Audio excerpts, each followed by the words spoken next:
So this, what we're calling COVID era, has caused so much trauma for many individuals. And now more than ever, people are in need of healing and peace of mind to move forward.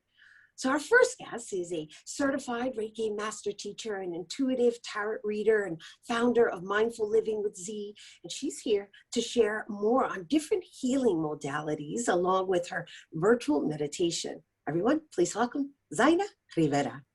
Hello and welcome. Hello, hello. Thank you for having me. Thank you for being here with us. We can begin with a namaste, sister. Namaste, sister. So nice to Oh. be here. I'm honored. Oh, I'm so happy to have you and share you with our viewers. What you have been doing throughout the pandemic is really admirable. So let's just give everybody a little insight as to what led you to this path, because it just seems to keep evolving. All right. So I introduced 3 different modalities. I know there are more, and feel free to share those additional ones if you wish. However, I would like for us to focus on the expansion that's about to occur with your meditation practice. Absolutely. So, I've been doing meditation for a long time. My oldest daughter is 14, and I started doing daily meditation practice when she was about 2. So about 12 years now. And, the impact that it had in my life was something that I just felt so called to share with others. But no better time than this last year and a half that we've been going through. And so I started doing literally right before the pandemic. In late 2019, I started my first 30-day virtual meditation gathering on Instagram, where I uploaded an 8 to 10 minute guided meditation every single day, and people would just follow along. After the first 30-day cycle, so many people started reaching out, indicating how profound it impacted them, how they had never done meditation before, and when was I going to do the next cycle. I did the next cycle right at the cusp of the pandemic. And again, the same response. And it's really been something I've been so drawn to, just sharing this healing modality with people. And it's so simple, right? 8 to 10 minutes a day. That's all.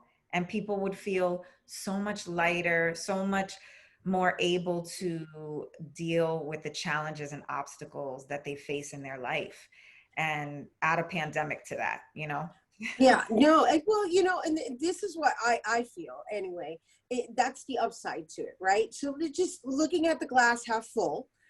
It has brought people inward, and so there's that aspect to it that has been a blessing. I mean, it's been challenging to balance it out. However, let's talk about this 30-day process that you implemented.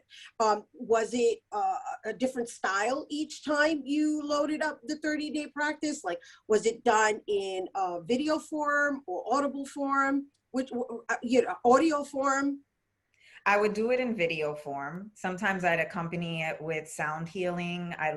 I'm a musician by nature, so I would bring out my sound bowl or my drum, my Native American drum, and really tune people into their heartbeat.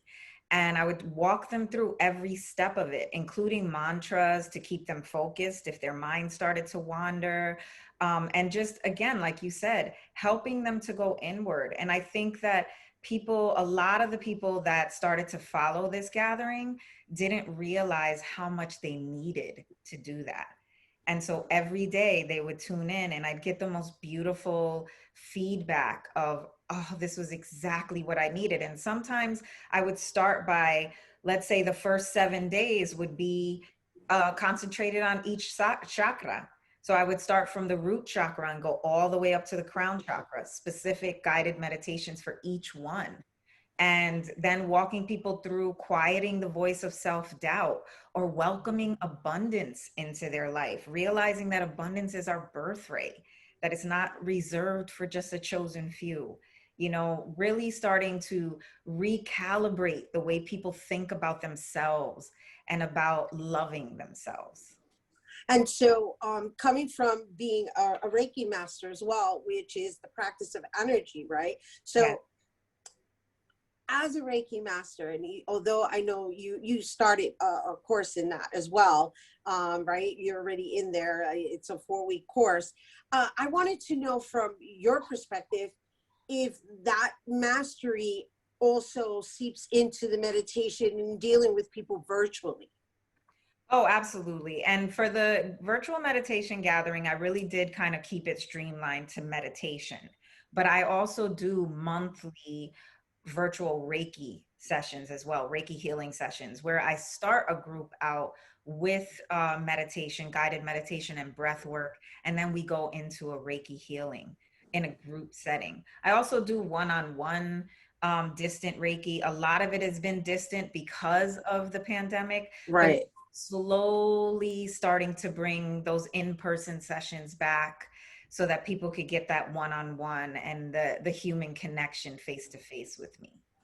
So, just for someone who may be unfamiliar with Reiki, what are the benefits of working with a Reiki healer? Oh my goodness, there's so many benefits.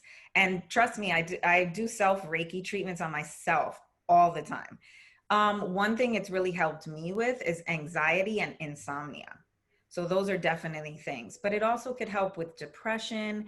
It could help with fear, depending on what my clients come to me. And the first thing I always ask them is, what is it that you need today? And then they'll tell me something and right away it'll spark, okay, I should do some Reiki on this chakra, because Reiki is really balancing out our chakras, which are vortexes, are, wheels, energy wheels that we all possess. And when those are off balance, we start to feel it physically and through illness even. So Reiki has so many infinite things that could help with, but definitely anxiety, depression, stress. It could help with even if you're having muscle spasms or migraine headaches.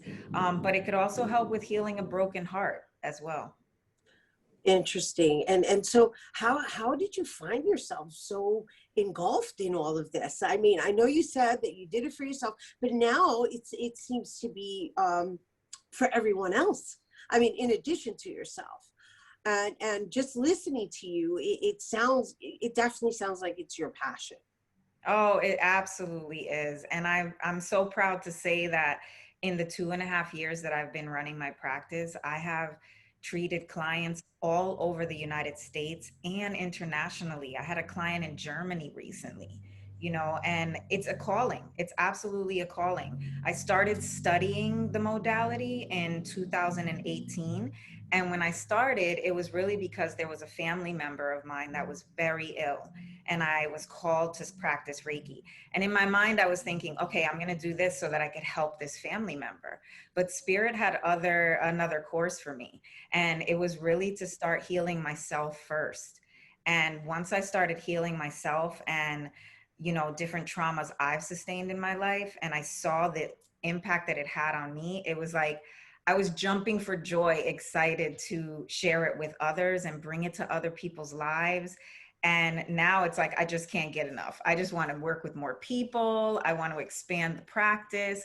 I want to reach more people all over the world. And really, I really believe that Reiki and meditation and mindfulness really can change our world for the good. I'm 100% in agreement with you. And before we go, we have to share that, well, first of all, that you're switching your platforms, you're switching over to Patreon, but I understand that you have a webcast that you're going to be doing for National Youth Week, which is the next generation, which I'm really enthusiastic about.